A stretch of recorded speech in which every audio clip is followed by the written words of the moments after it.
बोलो बम बम महादेव बम बम। देवी और सज्जनों, आज के इस वीडियो में मैं एक विशेष व्यक्ति के जन्म कुंडली का विवरण देने जा रहा हूं, जिनकी जन्म तारीख 5/12/1978 शाम को 5:37 दरभंगा बिहार का जन्म है। इनका जीवन कैसा रहा और कैसा रहेगा आगे, इन सभी विषयों के बारे में आज के इस वीडियो में चर्चा करेंगे। आप देख करके समझ रहे होंगे कि ये जो कुंडली है ये मिथुन लग्न की है। कुंडली के द्वितीय भाव में गुरु उच्च का बैठा हुआ है, तीसरे में शनि और राहु बैठे हुए हैं, चौथे में कोई नहीं, पंचम में शुक्र देव तुला राशि में बैठे हुए हैं, छठे में बुध और सूर्य बैठे हुए हैं, सप्तम में मंगल, अष्टम में कोई नहीं, नवम में चंद्रमा और केतु बैठे हुए हैं और दशम, एकादश और द्वादश में कोई भी ग्रह विराजमान नहीं है। देवी और सज्जनों, सबसे पहले तो जिनकी कुंडली है वो एक काम करें कि कॉपी और कलम निकाल लें और जो मैं लिखा रहा हूँ वो लिखते चले जाएं, समझने की कोशिश बाद में करेंगे। सबसे पहले आप लिखें कि आपकी जो कुंडली है वो मिथुन लग्न की है और राशि जन्म से आपकी कुंभ है। जब जन्म हुआ तो उस समय में राहु की महादशा चल रही थी। राहु की महादशा 3/5/1987 तक रही। 3/5/1987 से 3/5/2003 तक गुरु की महादशा रही और 3/5/2003 से 3/5/2022 तक शनि की महादशा। 3/5/2022 से 3/5/2039 तक बुध की महादशा रहेगी और 3/5/2039 के बाद केतु का समय शुरू हो जाएगा। देवी और सज्जनों, अब आप जिनकी कुंडली है वो अंतरदशा लिख लें। इस समय में 3/5/2022 से 1/10/2024 तक बुध के महादशा में बुध की अंतरदशा ही रहेगी। 1/10/2024 से 28/9/2025 तक बुध के महादशा में केतु की अंतरदशा। 28/9/2025 से 28/7/2028 तक बुध के महादशा में शुक्र की अंतरदशा। 28/7/2028 से 3/6/2029 तक बुध के महादशा में सूर्य की अंतरदशा और 3/6/2029 से 3/11/2030 तक बुध के महादशा में चंद्रमा की अंतरदशा। 3/11/2030 से 1/11/2031 तक बुध के महादशा में मंगल की अंतरदशा और 1/11/2031 से 18/5/2034 तक बुध के महादशा में राहु की अंतरदशा। 18/5/2034 से 25/8/2036 तक बुध के महादशा में गुरु की अंतरदशा और 25/8/2036 से 3/5/2039 तक बुध के महादशा में शनि की अंतरदशा रहेगी। आगे लिखें आप 3/5/2039 के बाद आपके जीवन में केतु का समय आ जाएगा और फिर 3/5/2039 से 1/10/2039 तक केतु के महादशा में केतु की अंतरदशा। 1/10/2039 से 1/12/2040 तक केतु के महादशा में शुक्र की अंतरदशा और 1/12/2040 से 6/4/2041 तक केतु के महादशा में सूर्य की अंतरदशा।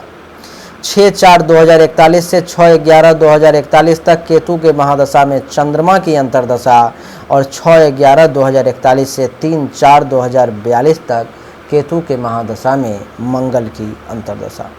3/4/2042 से 22/4/2043 तक केतु के महादशा में राहु की अंतरदशा और 22/4/2043 से 28/3/2044 तक केतु के महादशा में गुरु की अंतरदशा और 28/3/2044 से 6/5/2045 तक केतु के महादशा में शनि की अंतरदशा। 6/5/2045 से 3/5/2046 तक केतु के महादशा में बुध की अंतरदशा रहेगी। आपने ग्रहों का समय पीरियड लिख लिया, जो कौन सा ग्रह आपके जीवन में कब कब आएगा। अब आप ये समझने की कोशिश करें कि कौन सा ग्रह जीवन में आपको क्या क्या फल देगा, उसको समझने का अब प्रयास करें। सबसे पहले चर्चा मैं सूर्य से ही आरंभ करूंगा। सूर्य आपके कुंडली के छठे भाव में यहाँ पर में बैठे हुए हैं 20 डिग्री पर में। सूर्य का समय जब जब आएगा आपके जीवन में, आपको हेल्थ वाइज इशू विशेष तौर पर परेशान करेगी, तबीयत आपका ज़्यादा खराब रहेगा, दुश्मन परेशान करने की आपको कोशिश करेगा, आपको चिंता ज़्यादा परेशान करेगी, चिंतित आप रहेंगे। कहते हैं कि चिंता ऐसी डाकनी काट कलेजा खाए, वैद्य बेचारा क्या करे कहाँ तक दवा खिलाए। तो आपको चिंता से बचना चाहिए, क्योंकि सूर्य के समय में चिंता बहुत परेशान करेगी, शत्रु परेशान करेगा, कर्ज में आप डूब सकते हैं, केस मुकदमा परेशान कर सकता है, पेट से संबंधित परेशानी आपको परेशान कर सकती है, अपयश कलंक शोक और दुख के भागी बन सकते हैं। सूर्य की यहाँ से सप्तम दृष्टि द्वादश भाव पर पड़ेगी, खर्चा अधिक होगा, धन हानि के योग बनेंगे, अस्पताल का खर्चा एक्टिवेट होगा, आंख से संबंधित परेशानी जब जब सूर्य की महादशा अंतर्दशा लिखाया हूँ तब तब आपको मिलेगा। और तीसरे भाव का भी मालिक है, तो छोटे भाई बहन जूनियर से सूर्य के समय में लाभ कम मिल पाएगा, खुद के पराक्रम में कमी, धैर्य का कमजोर होना, गुप्त शत्रु के द्वारा परेशानी, गले नाक कान श्वसन अंग से संबंधित भी कुछ परेशानी का योग बनेगा। तो सूर्य जो है सो आपके लिए बिल्कुल भी बढ़िया नहीं है। सूर्य का अगर संभव हो तो आजीवन डेली सूर्य को जल दें, नहीं संभव हो तो जब से जब तक सूर्य की महादशा अंतर्दशा हमने आपको आने वाले समय के लिए लिखाया है उस समय में सूर्य को दैनिक तौर पर में जल दें और नमो घृणिः सूर्याय नमः मंत्र का डेली 10 माला जाप करें। सूर्य के लिए जीवन में कभी भी माणिक के नाम का रत्न आपको धारण नहीं करना है। सूर्य के बाद चंद्रमा की चर्चा करेंगे। चंद्रमा आपके कुंडली के नवम भाव में बैठे हुए हैं, द्वितीय भाव के मालिक हैं, और आप सब जैसा कि जानते ही हैं कि मिथुन लग्न के कुंडली में चंद्रमा जो है सो एक मारक ग्रह होता है। तो चंद्रमा के नवम भाव में बैठने के कारण चंद्रमा का जब जब समय आएगा भाग्य का बहुत ज़्यादा साथ नहीं मिल पाएगा, तीर्थ यात्रा वगैरह करने में परेशानी होगी, धर्म के पालन करने में परेशानी का सामना करना पड़ेगा, संत महात्मा ऋषि मुनि ब्राह्मण आचार्य का उस हिसाब से आशीर्वाद नहीं मिलेगा, ससुराल से टेंशन तनाव की स्थिति सामने आ सकती है। यहाँ से सप्तम दृष्टि तीसरे भाव पर में छोटे भाई बहन जूनियर्स अथवा उनके समान व्यक्ति से आपको लाभ मिलना मुश्किल दिखाई दे रहा है। खुद के पराक्रम में कमी, धैर्य का कमजोर होना, गुप्त शत्रु के द्वारा परेशानी, गले नाक कान श्वसन अंग से संबंधित परेशानी का योग। और आपको बता दूं कि कुंडली के नवम भाव में चंद्रमा के बैठने के कारण आपको जो है सो बैठने के कारण और द्वितीय भाव के मालिक होने के कारण धन धान्य संपत्ति के मामले में टेंशन तनाव का सामना करना पड़ेगा। पैसा जो है सो जमा नहीं हो पाएगा, पैसा को लेकर के परेशानी चंद्रमा के समय में ज़्यादा आएगी। परिवार के लोगों के साथ टेंशन तनाव की स्थिति बनेगी, वाणी में दोष की स्थिति, सत्य नहीं बोल पाएंगे, असत्य ज़्यादा बोलेंगे, दान पुण्य करने से हिचकेंगे और पड़ोसी के साथ टेंशन तनाव की स्थिति बनेगी, आंख से संबंधित परेशानी रहेगा। तो चंद्रमा का समय आपके लिए अच्छा नहीं है। चंद्रमा के समय में भूल करके भी कभी भी मोती नाम का रत्न नहीं धारण करना है, अथवा आजीवन कभी भी मोती नाम का रत्न नहीं धारण करना है, आपके लिए बहुत नुकसानदेह हो जाएगा।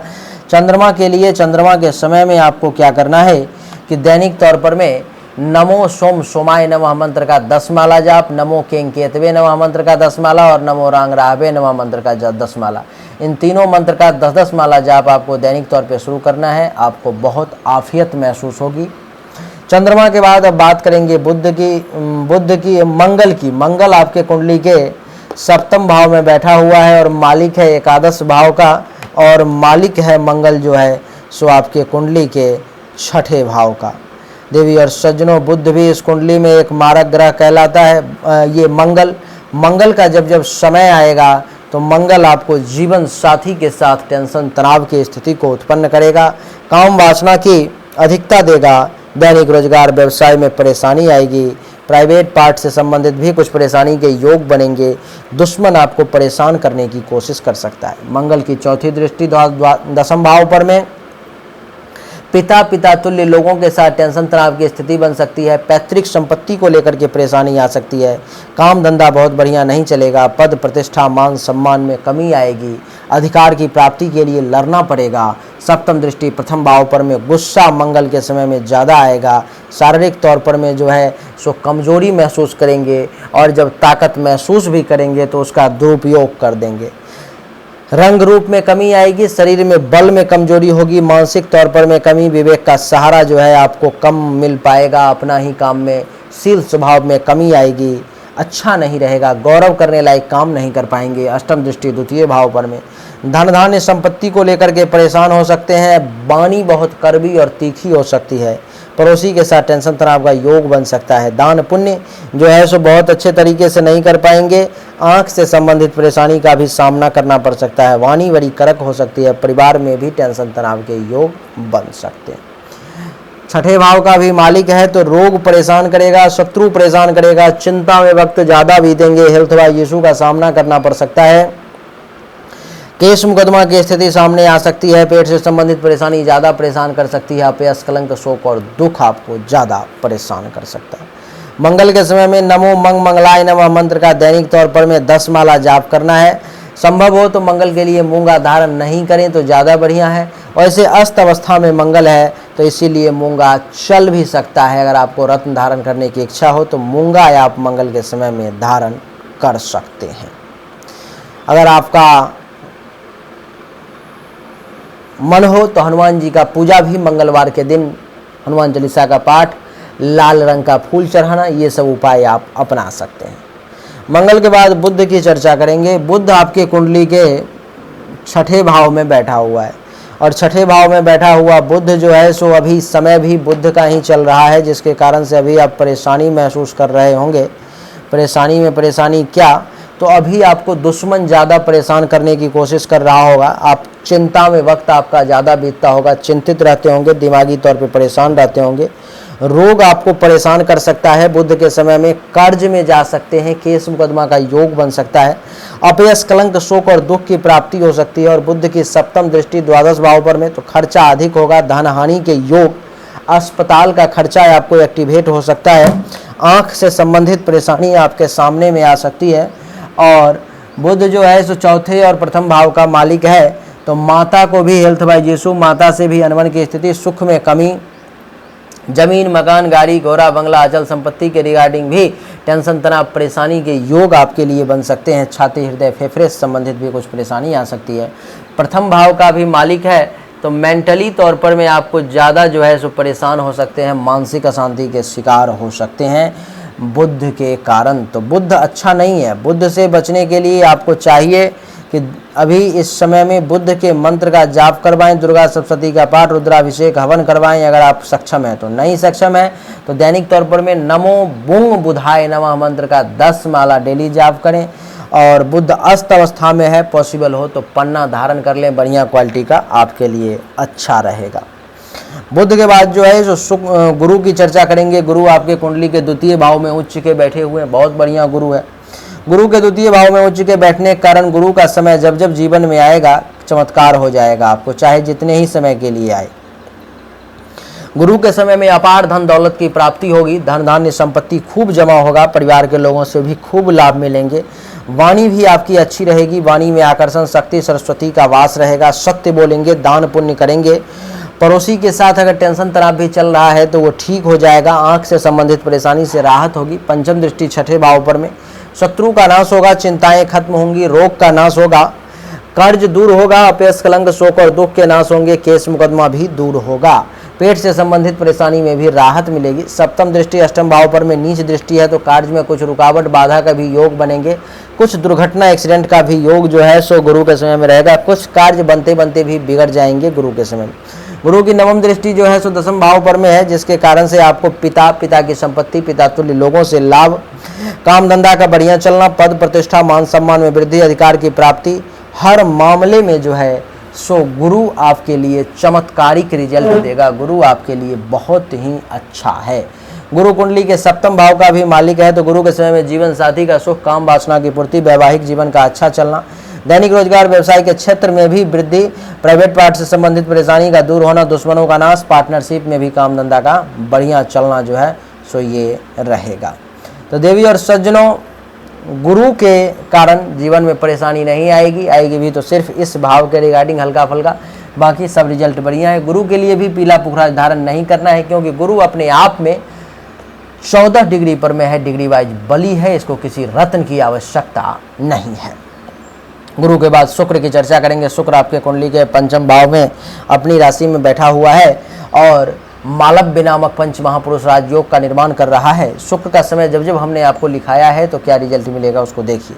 शुक्र के समय में आपको संतान का सुख मिलेगा, विद्या और बुद्धि की प्राप्ति होगी, आपके यश में वृद्धि होगी, ससुराल से लाभ मिलेगा। और आपको बता दूं कि चाहने वाले लोगों की संख्या में वृद्धि तो होगी ही, धर्म का भी पालन करेंगे, मंगल कार्य करेंगे, ननिहाल से लाभ मिल सकता है, अचानक से धन का लाभ मिल सकता है। प्रेम संबंध के मामले में भी समय बढ़िया रहेगा, पेट से संबंधित बीमारी भी दूर होगी।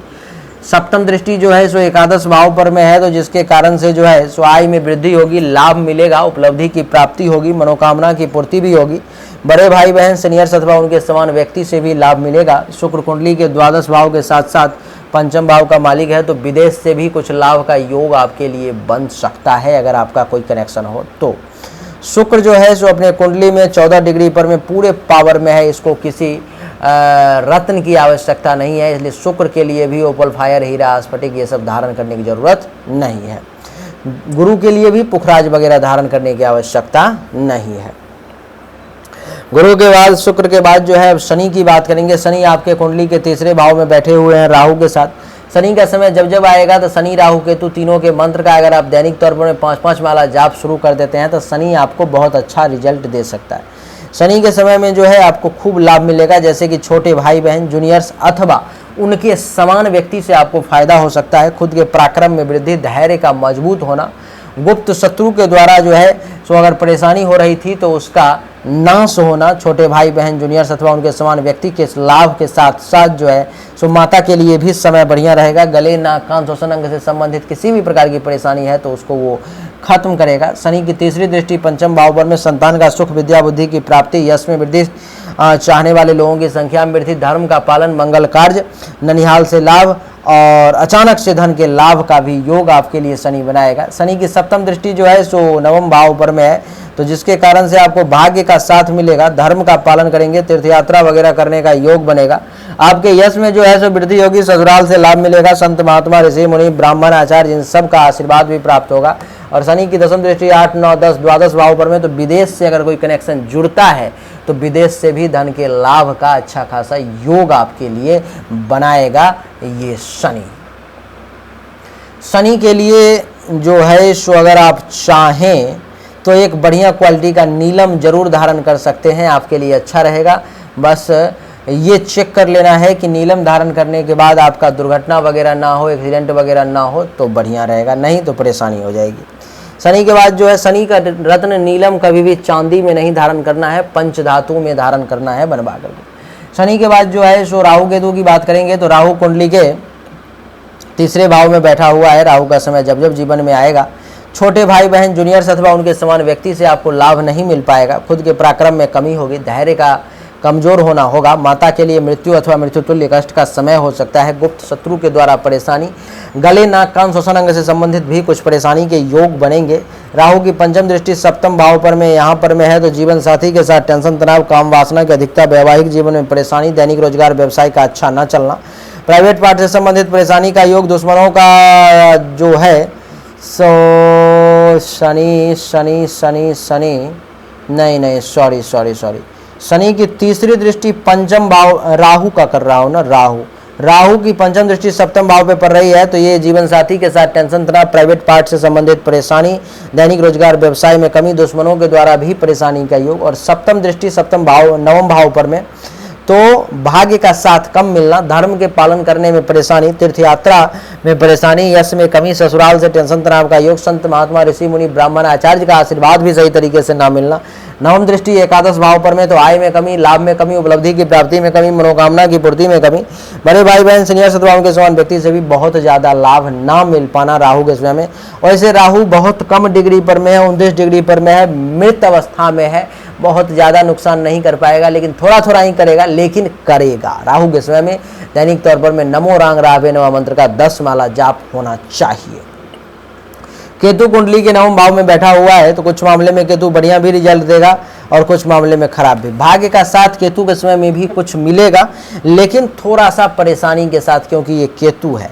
धर्म का भी कुछ पालन करेंगे, हल्का फुल्का तीर्थ यात्रा भी करेंगे, यश में वृद्धि भी होगी, कमी भी होगी, ससुराल से लाभ भी मिलेगा, टेंशन भी होगा, संत महात्मा ऋषि मुनि ब्राह्मण आचार्य का आशीर्वाद भी मिलेगा, लेकिन थोड़ा सा परेशानी के साथ। पंचम दृष्टि मस्तक पर में, तो मेंटली तौर पर में ये केतु आपको डिस्टर्ब करने की कोशिश करेगा, मानसिक अशांति का शिकार बनाएगा, दिमागी तौर पे चाहेगा कैसे परेशान कर दे।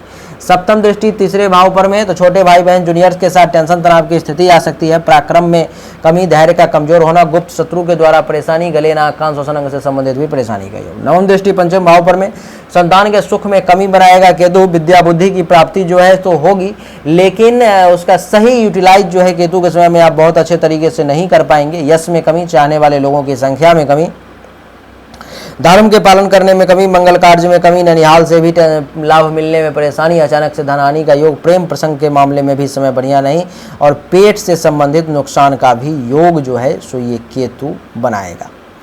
आपके कुछ प्रश्न हैं वो ले लेता हूँ। क्वेश्चन ये है कि जॉब में बहुत प्रॉब्लम हो रहा है, हर 2-3 दिन में कुछ ना कुछ ऑफिस में टेंशन मिलता रहता है, ये सब कब तक चलेगा।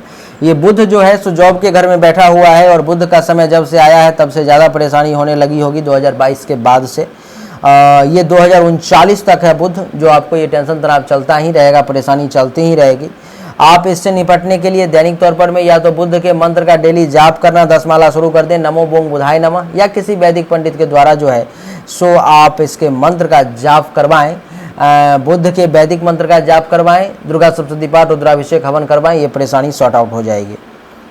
दूसरा, कोई सीरियस हेल्थ इशू दिख रहा है क्या? हाँ, हेल्थ इशू आपको सीरियस दिख रहा है, आपको पेट से संबंधित, लिवर से संबंधित, किडनी से संबंधित, आँख से संबंधित किसी प्रकार की परेशानी, छाती हृदय फेफड़े से संबंधित किसी प्रकार की परेशानी हो सकती है, क्योंकि बुध जो है बहुत निगेटिव स्थिति में है, वो भी बुध के समय में ही, बुध की महादशा जो लिखाया हूँ इसी पीरियड में। तीसरा, जॉबलेस हो सकता हूँ क्या नियर फ्यूचर में या लाइफ में कभी भी? हाँ, आपके नौकरी में परेशानी का योग ये बुध का जब तक समय है तब तक बना हुआ है। अगर मंत्र का जाप नहीं होता रहा, इसको कंट्रोल में नहीं रखा गया, तो ये आपको नौकरी से निकलवा भी सकता है। चौथा, मेरा फाइनेंशियल सिचुएशन रिटायरमेंट के बाद कैसा रहेगा? मैंने आपको बता दिया है किस समय में आपका कैसा सिचुएशन रहेगा, अच्छा रहेगा, बुरा रहेगा, सब आपको जानकारी दे दी है। उम्मीद करता हूँ कि आपको ये वीडियो पसंद आया होगा, समझ में आ गया होगा। अगर आपको पसंद आया, समझ में आ गया, अच्छा लगा तो इस वीडियो को लाइक करें, शेयर करें, चैनल को सब्सक्राइब करके इसके बेल आइकन के बटन को दबाएं। एक बार फिर से आप सभी का बहुत बहुत धन्यवाद। Thank you so much. जय हिंद, वंदे मातरम। बोलिए राधे राधे।